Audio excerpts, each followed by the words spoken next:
Hi అండి, welcome back to entertainment and educate channel. ఈ ఛానల్లో మనం ఫైనాన్షియల్ రిలేటెడ్ ఇన్ఫర్మేషన్ తెలుసుకుంటున్నాం. ఇప్పటివరకు కొన్ని వీడియోలు చేయడం జరిగింది. ఆ వీడియోలు మీకు అందరికీ ఉపయోగపడినగా భావిస్తున్నాను నేను. దయచేసి ఈ ఛానల్ ఇప్పటివరకు ఎవరైనా సబ్స్క్రైబ్ చేసుకోకపోతే సబ్స్క్రైబ్ చేసుకోండి, లైక్ చేయండి, షేర్ చేసుకోండి. మీ వాల్యుబుల్ సజెషన్స్ని కామెంట్ రూపంలో తెలియచేయండి.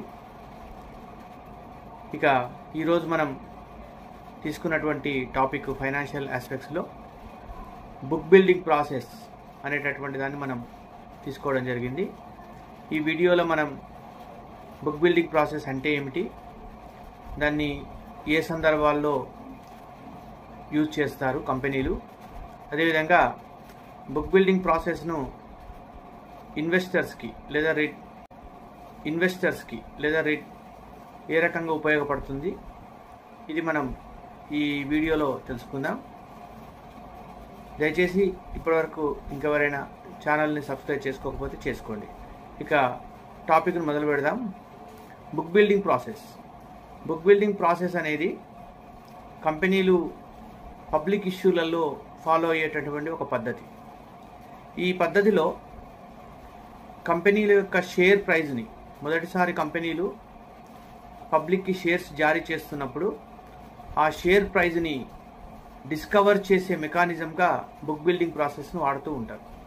అయితే ఈ బుక్ బిల్డింగ్ ప్రాసెస్లో ఒక కంపెనీ షేర్లు ఏ ధరకు షేర్ మార్కెట్లో కోట్ చేయాలి, ఏ ధరకు పబ్లిక్కు అలాట్ చేయాలి అనేది ఈ బుక్ బిల్డింగ్ ప్రాసెస్ ద్వారా నిర్ధారించడం జరుగుతుంది. బుక్ బిల్డింగ్ ప్రాసెస్ అనేది జనరల్గా ఐపీఓస్, ఇనిషియల్ పబ్లిక్ ఆఫరింగ్ ఉన్నప్పుడు ఉపయోగిస్తూ ఉంటారు. అంటే ఇనిషియల్ పబ్లిక్ ఆఫరింగ్ అంటే పబ్లిక్ కంపెనీలు మొదటిసారిగా ప్రజల దగ్గరికి వెళ్ళి, అంటే retail and non retail investors దగ్గర నుంచి తమ షేర్స్ను అమ్మి ఎప్పుడైతే ఫండ్స్ను రైజ్ చేయదలుచుకున్నాయో ఆ సందర్భాల్లో దాన్ని ఏమంటారంటే ఐపీఓ అని పిలుస్తారు, ఇనిషియల్ పబ్లిక్ ఆఫర్. ఐపీఓలు సాధారణంగా కంపెనీలు మొట్టమొదటిసారిగా చేస్తూ ఉంటాయి. మొట్టమొదటిసారిగా చేసేటటువంటి పబ్లిక్ ఇష్యూనే మనం ఐపీఓ అని పిలుస్తాం. అయితే ఐపీఓలో ఏ ధరకు షేర్ని సేల్ చేయాలి ఇన్వెస్టర్స్కి అనేది ఇక్కడ ప్రైస్ డిస్కవరీ జరగాలి. ప్రైస్ డిస్కవరీ చేయడానికి కంపెనీ ఫాలో అయ్యేటటువంటి పద్ధతి బుక్ బిల్డింగ్ ప్రాసెస్. ఈ బుక్ బిల్డింగ్ ప్రాసెస్లో ప్రైజ్లో ఏం చేస్తారు అంటే రెండు లిమిట్స్ ఇవ్వడం జరుగుతుంది. ఒక దాన్ని లోవర్ లెవెల్ అని, రెండో దాన్ని అప్పర్ లెవెల్ అని పిలుస్తారు.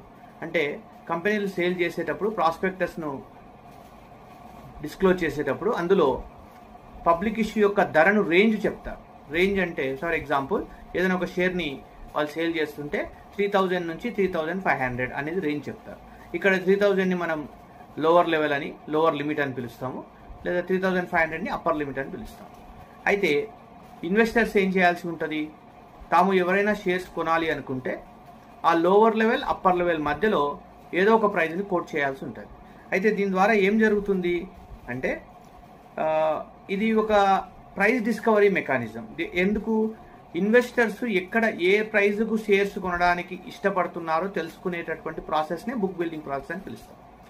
ఇందులో ఫర్ ఎగ్జాంపుల్ ఎవరైనా షేర్ హోల్డర్స్ 3000-3050 మధ్యలో ఉన్న ప్రైజ్ని 3010 ఎక్కువ మంది షేర్స్ కోట్ చేస్తే, ఎక్కువ మంది షేర్ హోల్డర్స్ 3010 రూపీస్కే కోట్ చేశారనుకోండి, that will be the price of the share. లేదు 3050కి కోట్ చేశారనుకోండి, that will be the final price, allotment price అవుతుంది.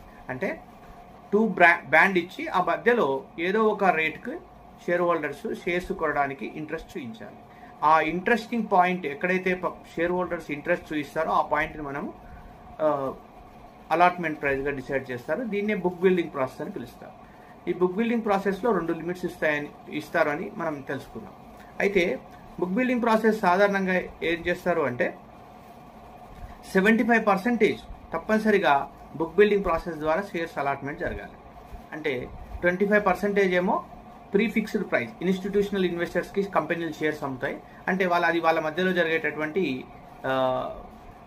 బార్గెనింగ్ ద్వారా వాళ్ళ ఒక ప్రైజ్ మెకానిజం ఫాలో అయ్యి ప్రైజ్ డిసైడ్ చేస్తారు, దాని ప్రకారంగా సేల్ చేస్తారు. అది ఇన్స్టిట్యూషనల్ ఇన్వెస్టర్స్కి. మరి ఇండివిజువల్ ఇన్వెస్టర్స్కి ఏంటి అంటే 75% ఆఫ్ దేర్ పబ్లిక్ ఇష్యూ, వాళ్ళు జారీ చేస్తున్న షేర్లలో 75% తప్పనిసరిగా బుక్ బిల్డింగ్ ప్రాసెస్ ద్వారా సేల్ చేయాలి.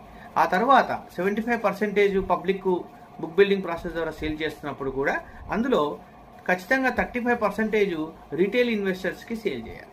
అంటే దీని ద్వారా ఏమవుతుందంటే retail investors minimum shares allotment జరుగుతుంది. ఒకవేళ ఈ ప్రపోర్షన్ లేకపోతే రీటైల్ ఇన్వెస్టర్స్కి అంటే స్మాల్ ఇన్వెస్టర్స్కి షేర్స్ అలాట్ అయ్యే అవకాశాలు తక్కువ అవుతాయి. అందుకోసమే ఈ బుక్ బిల్డింగ్ ప్రాసెస్ అనేది ప్రవేశపెట్టడం జరిగింది. బుక్ బిల్డింగ్ ప్రాసెస్లో at least 35% must be allocated to the retail investors. Retail investors అంటే స్మాల్ ఇన్వెస్టర్స్, తక్కువ అమౌంట్తో ఇన్వెస్ట్మెంట్ చేసే వాళ్లకు ఈ బుక్ బిల్డింగ్ ప్రాసెస్ ద్వారా 35% అలొకేషన్ అనేది తప్పనిసరిగా జరుగుతుంది. మిగిలిన 40% మళ్ళీ ఇన్స్టిట్యూషనల్ నాన్ రీటైల్ ఇన్వెస్టర్స్కి సేల్ చేసుకోవడం జరుగుతుంది. అయితే ఇది మనకు బుక్ బిల్డింగ్ ప్రాసెస్లో కంపెనీలు ఫాలో అయ్యేటటువంటి బేసిక్ పద్ధతి. మరి దీని ద్వారా ఏంటి ప్రయోజనాలు, ఏంటి అసలు అడ్వాంటేజెస్ ఏంటి, అసలు ఇన్వెస్టర్స్కి ఏంటి అడ్వాంటేజెస్ అనేది కూడా మనం ఈ వీడియోలో తెలుసుకుందాం. ఇప్పటి వరకు ఈ వీడియోని ఎవరైనా లైక్ చేయకపోతే లైక్ చేయండి, షేర్ చేయండి, సబ్స్క్రైబ్ చేయండి. మరెన్నో ఇన్ఫర్మేషన్ మీకు ఫైనాన్షియల్ రిలేటెడ్ ఇన్ఫర్మేషన్ ఈ ఛానల్ ద్వారా మీకు అందుతుంది. ఇప్పుడు మనం ఒక స్మాల్ అంశం ఏంటంటే అడ్వాంటేజెస్. అసలు ఏంటి ఈ బుక్ బిల్డింగ్ ప్రాసెస్ ఉండడం వల్ల స్మాల్ ఇన్వెస్టర్స్కి లేదా రీటైల్ ఇన్వెస్టర్స్కి జరిగేటటువంటి అడ్వాంటేజెస్ ఏంటి అంటే ఇందులో ఎఫిషియంట్ ప్రైస్ డిస్కవరీ జరుగుతుంది. ఎఫిషియంట్ అంటే కరెక్ట్ ప్రైస్ అనేది ఫిక్సేషన్ జరుగుతుంది. ఒకవేళ ఈ బుక్ బిల్డింగ్ ప్రాసెస్ లేకుండా రేంజ్ లేకపోతే ఏదో ఒక ప్రైస్ ఫిక్స్ చేస్తే అది కొన్నిసార్లు రీటైల్ ఇన్వెస్టర్స్కి ప్రైస్ ఎక్కువ ధర అయ్యే అవకాశాలు ఉంటాయి. ఎప్పుడైతే బుక్ బిల్డింగ్ ప్రాసెస్ వచ్చిందో రేంజ్ ఇవ్వడం జరుగుతుంది, 2 లిమిట్స్ ఇవ్వడం జరుగుతుంది. ఎవరు ఎంతమంది ఎక్కువ ఇన్వెస్టర్లు ఏ ప్రైస్ దగ్గర కొనడానికి ఇష్టపడ్డారో ఆ ప్రైజ్ను మనం ఫిక్సేషన్ చేస్తారు. అంటే ఇక్కడ కంపెనీలు ఫిక్స్ చేయవు, కంపెనీలు ఓన్లీ రేంజ్ని ఫిక్స్ చేస్తాయి. యాక్చువల్ ప్రైజ్ని ఫిక్స్ చేసేది రీటైల్ ఇన్వెస్టర్స్ ఏ ధర కావాలంటే ఆ ధరకు షేర్స్ కోట్ చేసుకోవచ్చు. దాన్ని బట్టి ఎక్కువ మంది ఏ ధర కోట్ చేస్తే ఆ ధరకు షేర్ హోల్డర్స్కి షేర్స్ అనేవి అలాట్ చేయడం జరుగుతుంది. ఇక రెండోది ఏంటంటే ట్రాన్స్పరెన్సీ ఉంటుంది. ఖచ్చితంగా ఇప్పుడు ఏ ధరకు ఎంతమంది కోట్ చేస్తున్నారు అనేది క్లియర్గా మనకు తెలుస్తుంటుంది. ఎంతెంత ధరకు ఎంతెంతమంది కోట్ చేస్తున్నారు, ఏ ధర వద్ద ఎంతమంది ఇన్వెస్టర్స్ ఇంట్రెస్ట్ చూపిస్తున్నారు షేర్స్ కొనడానికి అనేది ట్రాన్స్పరెన్సీ ఉంటుంది. అంటే ఈజీగా ప్రతి ఒక్కరికి అంత ట్రాన్స్పరెంట్గా తెలిసిపోతుంది ప్రైస్ డిస్కవరీ మెకానిజం అంతా. అదేవిధంగా ఫెయిర్ అలొకేషన్ జరుగుతుంది. Fair allocation in the sense ఖచ్చితంగా ఎవరు ఎక్కువ ధరకు కోట్ చేస్తారో వాళ్ళకి ఖచ్చితంగా షేర్స్ దొరుకుతాయి. ఫెయిర్ అలొకేషన్ అంటే ఖచ్చితంగా ఎటువంటి అవకతవకలు లేకుండా షేర్స్ అలొకేషన్ చేసేటటువంటి ప్రాసెస్నే మనం ఫెయిర్ అలొకేషన్ అని పిలుస్తాం. ఫెయిర్ అలొకేషన్ జరుగుతుంది. అదేవిధంగా బుక్ బిల్డింగ్ ప్రాసెస్ ద్వారా కరెక్ట్ ప్రైజింగ్ అనేది ఫిక్స్ చేయడం జరుగుతుంది. ప్రైజ్ అనేది కరెక్ట్గా వస్తుంది. ఎందుకు ఎక్కువ మంది ఏ ప్రైజ్ వద్ద కొనడానికి ఇష్టపడతారో ఆ ప్రైజ్ వద్ద మనం కరెక్ట్గా ఫిక్సేషన్ చేస్తాం. ఇది ఈ రకంగా కంపెనీలు ఈ బుక్ బిల్డింగ్ ప్రాసెస్ను ఫాలో అయ్యి షేర్ అలాట్మెంట్ అప్పుడు ముఖ్యంగా ఐపీఓ ఇనిషియల్ పబ్లిక్ ఆఫరింగ్ అప్పుడు ఈ బుక్ బిల్డింగ్ ప్రాసెస్ను ఫాలో అవుతుంటాయి. ఇది బుక్ బిల్డింగ్ ప్రాసెస్ సంబంధించినటువంటి సమాచారం. ఈ ఛానల్ని లైక్ చేయండి, షేర్ చేయండి, సబ్స్క్రైబ్ చేయండి, మీ ఫ్రెండ్స్కి తెలియజేయండి, వాళ్ళ చేత సబ్స్క్రైబ్ చేయించండి. మరెన్నో ఫైనాన్షియల్ రిలేటెడ్ ఇన్ఫర్మేషన్ ఈ ఛానల్ ద్వారా మనం పొందవచ్చు. థ్యాంక్ యూ అండి. నెక్స్ట్ వీడియోలో మరొక టాపిక్తో మనం కలుసుకుందాం. Bye bye.